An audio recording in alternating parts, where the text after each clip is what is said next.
Hello दोस्तों, कुछ दिनों से हम लोगों ने डिफरेंट पॉसिबिलिटीज़ पर डिस्कस किया है। उसमें से ये पॉसिबिलिटी अभी लग रहा है कि मार्केट इसको कंफर्म करने की कोशिश कर रहा है। लेकिन ध्यान रहे, मैं कह रहा हूँ कोशिश कर रहा है। ये है वीकली चार्ट ऑफ निफ्टी, जिसमें हमने ये बात किया था कि हो सकता है कि वेव 5 एक एंडिंग डायगोनल बनाने की कोशिश कर रहा है।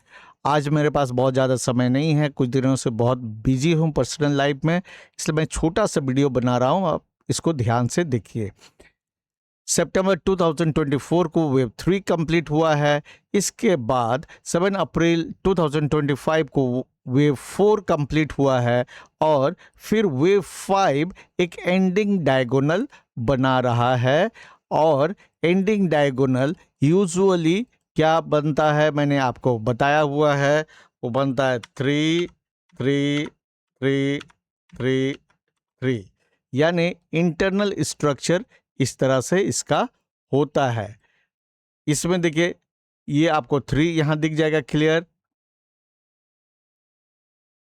पहला वेव में ये 3 है, सेकेंड वेव में ये 3 है और ये थर्ड वेव जो चल रहा है ये ऐसे 3 हो सकता है। या कभी कभी इसमें ये जो आपको वेव थर्ड है ये 3 नहीं बल्कि ये 5 भी हो सकता है। ये इस पर मैंने कई बार डिस्कस किया हुआ है, तो हमें इसको ध्यान में रखना होगा। इस तरह से ये ऐसे 5 भी हो सकता है क्योंकि ये वेव 3 है। लेकिन डायगोनल्स में ये वेव 3 भी जो है 3 सबवेव स्ट्रक्चर हो सकता है। इसको ध्यान देंगे। फिर जब यहाँ पहुँचेगा फिर ये 3 सबवेव स्ट्रक्चर बना के नीचे आएगा, फिर सपोर्ट लेगा और यहाँ फिर 3 सबवेव स्ट्रक्चर बनाएगा। तो अगर ये है और मार्केट इसको मान्यता दे रहा है, तब क्या होगा?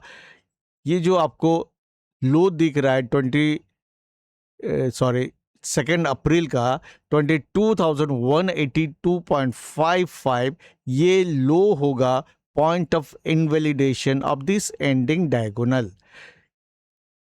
ये इसके नीचे नहीं जाना चाहिए। और कुछ दिन पहले मैंने आपको बोला था कि 23,000 is very important support level for bulls. तो 23,000 का लेवल को ध्यान में रखना है।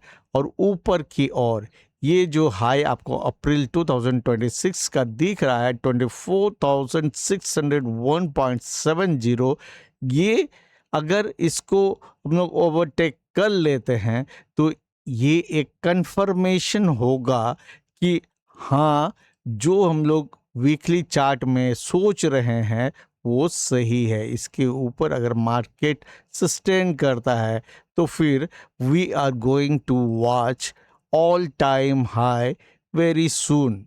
इस हाई के ऊपर जाएगा, वेव 3 बनेगा। लेकिन ये इम्पल्स वेव नहीं है, और इम्पल्स वेव नहीं है तो ये इंटरनल स्ट्रक्चर को ध्यान में रखिएगा। उस हिसाब से अपने इन्वेस्टमेंट और ट्रेडिंग डिसीजंस लेंगे। इंट्राडे ट्रेड या पोजिशनल ट्रेड के लिए आप लाइव चार्ट को ध्यान से देखिएगा और स्मॉलर टाइम फ्रेम के एनालिसिस को ध्यान दीजिएगा। आज के लिए इतना ही। उम्मीद है इससे आपके मन में कुछ आशा जगी होगी मार्केट को लेके। लेकिन ये ध्यान रखिए कि मार्केट अभी भी अनसर्टेनिटी के बीच में ही है। ये ऊपर की और आपको 24,601.70 का लेवल ध्यान में रखना है और नीचे की ओर 22,182.55। इमीडिएटली 23,000 का जो सपोर्ट लेवल है वो ब्रेक ना हो तो हमारे लिए बेहतर है, जो ये कंफर्म करेगा कि एंडिंग डायगोनल इस तरह से बन रहा है। ये माइन्यूट वेव है, माइन्यूट वेव को इस तरह से भी लिख सकते हैं या इस तरह से। तो ये आप देख लीजिए, 5 का 1, 5 का 2, 5 का 3, 5 का 4, 5 का 5। तो आज का वीडियो इतना ही। मिलते हैं नेक्स्ट वीडियो में, तब तक के लिए keep learning and stay safe.